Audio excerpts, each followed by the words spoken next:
நாம ஜெபிப்பதற்கு முன்பதாக, உபவாசிப்பதற்கு முன்பதாக நம்முடைய உபவாசங்களையும் ஜபங்களையும் தேவன் அங்கீகரிக்கிறாரா அப்படிங்கிறது முதல்ல நாம ஆராய்ந்து பார்க்கணும். நாம ஆராய்ந்து பார்க்கிறது கிடையாது. நாம கம்ப்ளைண்ட் பண்றோம், ஆண்டவர் நம்முடைய ஜபத்துக்கு பதில் தரல அப்படின்னு.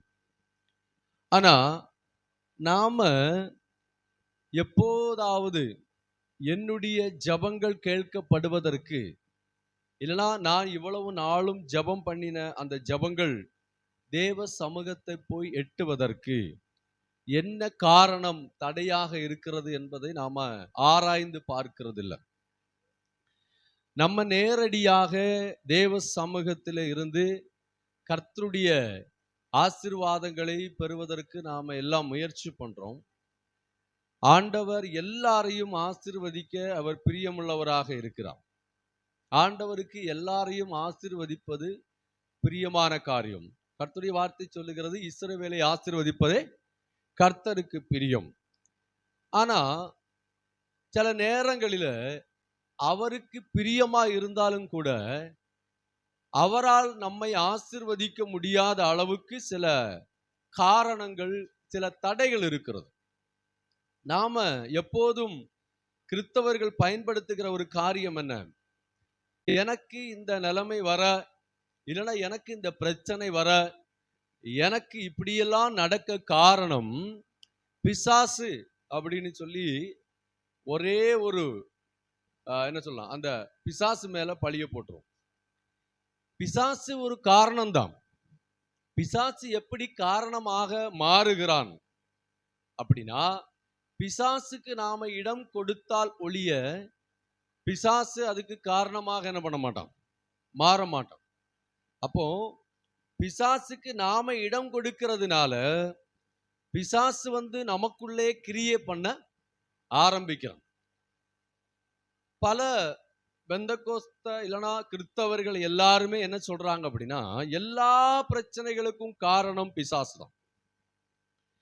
இதுடைய சரியான வெளிப்பாடு அவங்களுக்கு இல்லாததுனால அவங்க முழுமையாக பிசாசு மேல பழிய போட்டுட்டு அவங்க என்ன பண்றதாங்க, வெளியே வந்துடுறாங்க. இது நம்முடைய முற்பிதாவா இருக்கக்கூடிய ஏவாளுடைய குணாதிசயம், இல்லைன்னா ஆதாமுடைய குணாதிசயம். ஆதாமும் இதுதான் சொல்லிக்கிட்டு இருந்தான், ஏவாளும் இதை தான் சொன்னாள், இல்லையா?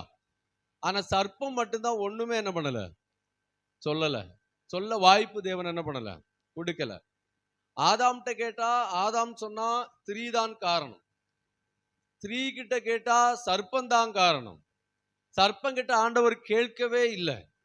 ஏன்னா இவர்கள் ரெண்டு பேரும் சொன்னது என்னது, பொய். இவர்கள் விழுந்து போவதற்கு காரணம் இவர்கள் தான். வேதம் சொல்லுகிறது, ஆண்டவர் ஏதேன் தோட்டத்திலே அவர்களை படைச்சு அங்க கொண்டு போய் வச்சிருக்கும் போது இவர்கள் அதை வேலி அடைத்து பாதுகாக்கவும் அதை பண்படுத்தவும் செய்யணும். ஆண்டவர் அதுக்காக தான் அவங்களை கொண்டு போய் அங்க என்ன பண்ணினாரு, வச்சிருந்தார். ஆனா இவர்கள் அதை செய்யல. எதை செய்யல? பண்படுத்தவோ பாதுகாக்கவோ செய்யாதபடி அவர்கள் அவர்களுடைய இஷ்டத்தின்படி வாழ்ந்ததுனால முடிவில் என்ன வந்துச்சு, பாவம் வந்தது. அப்ப எதுக்கு எடுத்தாலும் நாம பிசாசை தான் பழி சொல்லுகிறோம். பிசாசு தான்.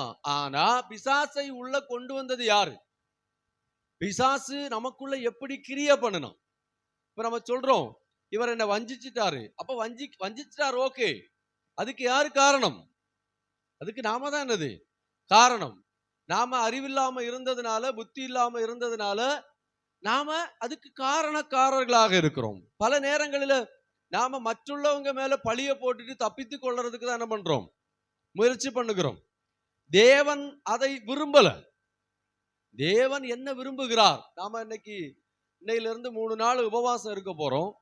இந்த உபவாசம் தேவ சமூகத்துல போய் எட்டணும்.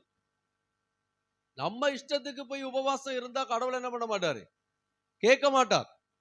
ஆண்டவர் நம்ம வச்ச வேலைக்காரர் கிடையாது. நம்ம கூப்பிட்ட உடனே அவர் இறங்கி வர்றதுக்கும் நம்ம கூப்பிட்ட உடனே அவர் வந்து செய்யறதுக்கும் நம்ம கூப்பிட்ட உடனே எல்லாம் செய்யணும். அவர் நம்முடைய வேலைக்காரர் அல்ல, அவர் நம்முடைய எஜமானன். நாம தான் வெயிட் பண்ணணும் கூலிக்காக, நாம தான் வேலை செய்யணும், நாம தான் காத்திருக்கணும் இல்லையா? இதெல்லாம் யாரும் பண்றது இல்ல, இது யாரும் செய்யறது இல்ல. நம்ம கம்ப்ளைண்ட் மட்டும் பண்ணிட்டு போவோம். கடவுள் தரல, பிசாசு தடை பண்ணிட்டான், எனக்கு அது பிரச்சனை, இது பிரச்சனை, 1000 காரணங்களை சொல்லி தப்பித்துக் கொள்ள முயற்சி பண்ணுகிறோமே தவிர, நாம நம்முடைய பாவங்களை உணர்ந்து என்ன காரணங்கிறத கண்டுபிடிக்கிறதுக்கு நமக்கு என்ன இல்லை, நேரம் இல்லை. ஏன் நேரம் இல்லை? வேதத்தை வாசிக்கிறது இல்ல, வேதத்தை தியானிக்கிறது இல்ல, வேதத்துக்கு குறித்ததான அறிவு நமக்கு இல்ல. வேத அறிவு இருந்தா தானே ஏதாவது நடக்கும். சும்மா உபவாசம் இருந்து பட்டினி இருந்து தேவ சமூகத்துல கொஞ்ச நேரம் இருந்து ஜபம் பண்ணினால் அந்த ஜபங்கள் கேட்கப்படாது. அந்த ஜபங்கள் என்ன பண்ணாது? கேட்கப்படாது. ஏன் கேட்கப்படாதுன்னா, தேவன் அந்த ஜபத்தை அங்கீகரிக்க மாட்டார். அல்லேலூயா. தேவன் வந்து யாரு? இயேசு கிறிஸ்துவை குறித்ததான அறிவு நமக்கு தேவைப்படுகிறது. இப்ப இயேசு கிறிஸ்துவை குறித்ததான அறிவு யாருக்கு இல்ல? கிறிஸ்தவர்களுக்கு இல்ல. இயேசு கிறிஸ்து யாரு, அவர் எப்படிப்பட்டவர், அவர் எப்படிப்பட்ட குணாதிசயம் உடையவர், அவர் நம்மளை எப்படி நேசிக்கிறாரு, அவர் நம்ம எப்படி நடத்த விரும்புகிறாரு, அவருடைய நோக்கம் என்ன, அவருடைய விருப்பம் என்ன, அவருடைய ஏக்கம் என்ன, அவர் என்ன நம்ம கிட்ட சொல்ல விரும்புகிறாரு, இல்லைன்னா நம்ம கிட்ட என்ன எதிர்பார்க்கிறார், இதெல்லாம் கேட்கறதுக்கு நமக்கு என்ன இல்லை. நமக்கு ஒன் சைடு மட்டும்தான். என்னை ஆசீர்வதியும், என்னை ஆசீர்வதியும், என்னை எதுக்கு உபவாச கூட்டம்? என்னை ஆசீர்வதி, என்னை ஆசீர்வதி, என்னை ஆசீர்வதி. இதை கேட்டு ஆண்டவர் பரலோகத்திலிருந்து சந்தோஷப்படுகிறாரு நம்ம நினைச்சுக்கிட்டு இருக்கிறோம். நம்ம உபவாச கூட்டத்தையும் ஜபத்தையும் பார்த்து பரலோகத்தில் இருக்கிற ஆண்டவர் வேதனைப்படுறார். ஆண்டவருக்குன்னு சொல்லி ஒரு உபவாசத்தை நியமிச்சுட்டு நாம நம்ம இஷ்டப்படி எல்லாம் வாழ்ந்தா அந்த உபவாசம் எதுக்கு? தேவையில்லை. தேவ சமூகத்துல உபவாசத்தை நியமிக்கும் போது, உபவாசம் அப்படின்னா என்ன? தேவனோடு வாசம் பண்ணுகிறதுன்னு அர்த்தம். உபவாசம்னா பட்டினின்னு இல்ல பொருள்.